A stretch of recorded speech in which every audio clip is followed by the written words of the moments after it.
ओम नमो भगवते वासुदेवाय। स्वागत है आपका मेरे चैनल द रिलीजियस लाइफ में। भगवान श्री हरि विष्णु की कृपा आप पर और आपके परिवार पर हमेशा बनी रहे। दोस्तों, आज के वीडियो में हम बात करेंगे माघ मास के कृष्ण पक्ष की एकादशी व्रत के बारे में। एकादशी का व्रत कब रखा जाएगा, व्रत का पारण किस दिन किया जाएगा, पूजा की विधि क्या होगी, साथ ही साथ ये भी जानेंगे कि राहु काल का समय एकादशी के दिन और द्वादशी के दिन कब रहेगा। तो वीडियो शुरू करने से पहले आपसे अनुरोध है कि अगर अभी तक आपने चैनल को सब्सक्राइब नहीं किया है तो कृपया चैनल को सब्सक्राइब कर लें। आज का वीडियो अगर आपको अच्छा लगे तो वीडियो को लाइक अवश्य करें। साथ ही साथ कमेंट बॉक्स में ओम नमो भगवते वासुदेवाय लिखना बिल्कुल ना भूलें। तो चलिए अब हम शुरू करते हैं वीडियो। तो देखिए, हर महीने 2 एकादशी का व्रत रखा जाता है, एक शुक्ल पक्ष की एकादशी और एक कृष्ण पक्ष की एकादशी। माघ के महीने की एकादशी जो कि कृष्ण पक्ष में है वो षटतिला एकादशी के नाम से जानी जाती है।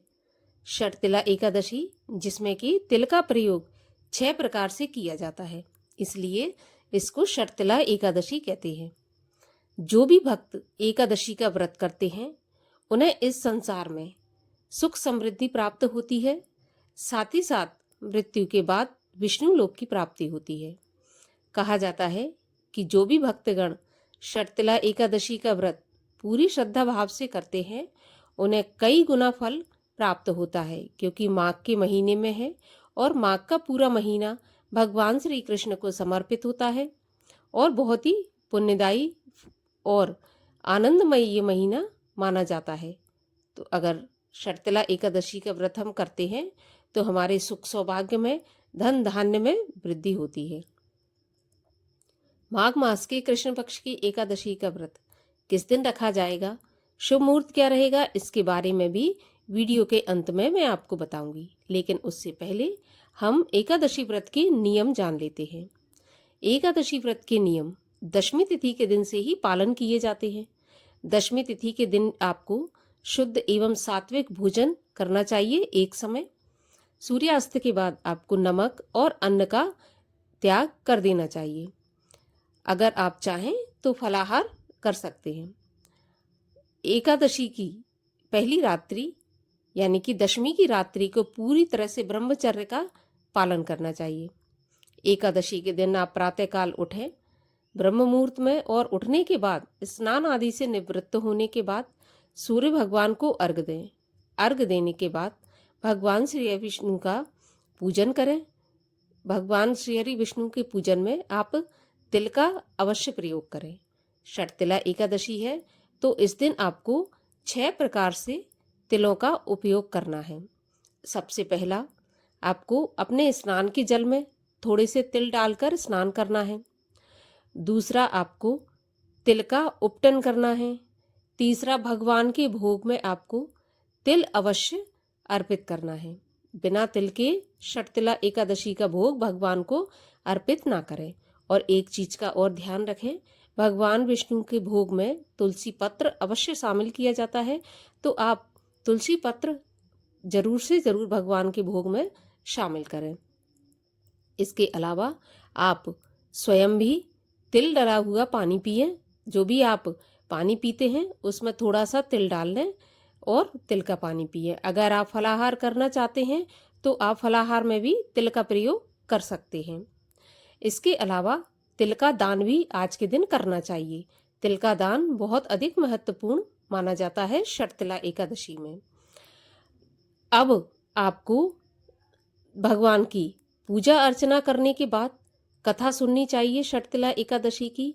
भगवान श्री हरि विष्णु की आरती करें और सारा दिन व्रत रखें। अगर आप में सामर्थ्य है तो आप निराहार व्रत रखें, केवल जल पिएं। अगर इतनी सी भी सामर्थ्य आप में नहीं है तो आप फलाहार से व्रत रख सकते हैं।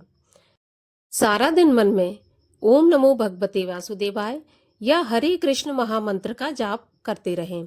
रात्रि में हो सके तो रात्रि जागरण करना चाहिए। एकादशी के व्रत में रात्रि जागरण का भी बहुत अधिक महत्व माना गया है। अगर आप पूरी रात रात्रि जागरण नहीं कर सकते तो कम से कम आपको आधी रात तक अवश्य जागना चाहिए। भगवान का भजन करते हुए, भगवान का स्मरण ध्यान करते हुए आपको रात्रि जागरण करना चाहिए। अगले दिन आप द्वादशी के दिन ब्रह्म मुहूर्त में उठें, स्नान आदि से निवृत्त होने के बाद भगवान श्री हरि विष्णु का पूजन करें और इसके बाद आप अगर हो सके तो व्रत खोलने से पहले, व्रत का पारण करने से पहले किसी ब्राह्मण को अवश्य भोजन कराएं। अगर आप ब्राह्मण को भोजन नहीं करा सकते तो व्रत खोलने से पहले आप ब्राह्मण के लिए कच्ची सामग्री भोजन की जरूर निकालें, इसको कि हम सीधा भी कहते हैं। और भोजन सामग्री के साथ आप दक्षिणा जरूर रखें, क्योंकि बिना दक्षिणा के आपका दान पूर्ण नहीं माना जाता। इसके बाद आप हो सके तो गाय के दूध से अपने व्रत का पारण करें। अगर गाय का दूध उपलब्ध नहीं है तो आप तुलसी दल से, गंगा जल से, आप फलाहार से या फिर शुद्ध एवं सात्विक बिना प्याज लहसुन का भोजन बनाकर व्रत खोल सकते हैं। तय समय पर ही आप व्रत खोलें। अब चलिए जान लेते हैं कि एकादशी तिथि कब आरंभ होगी, कब समाप्त होगी। तो देखिए, एकादशी तिथि का प्रारंभ होगा 24 जनवरी 2025 शुक्रवार की शाम को 7:26 पर और एकादशी तिथि की समाप्ति होगी 25 जनवरी 2025 शनिवार के दिन रात्रि 8:33 पर। तो उदया तिथि के अनुसार शुद्ध रूप से एकमात्र एकादशी सभी वैष्णव जनों के लिए और गृहस्थ जनों के लिए 25 जनवरी दिन शनिवार को प्राप्त हो रही है। 25 जनवरी को ही सभी भक्तगण एकादशी का व्रत पालन करेंगे। एकादशी का व्रत पारण करने का मुहूर्त क्या रहेगा? तो देखिए, एकादशी के व्रत का पारण 26 जनवरी 2025 दिन रविवार को सुबह 7:12 से सुबह 9:21 तक किया जाएगा। इसी शुभ मुहूर्त में आप अपने व्रत का पारण करें। अगर किसी भी वजह से आप इस समय पर अपना व्रत पारण नहीं कर सकते, नहीं व्रत खोल सकते, तो आप दोपहर में 1 से 3 के बीच में अपने व्रत का पारण कर सकते हैं। 25 जनवरी को राहु काल का समय रहेगा सुबह 9:27 से 10:48 तक और द्वादशी अर्थात 26 जनवरी के दिन राहु काल का समय रहेगा 4:16 शाम से शाम को 5:38 तक।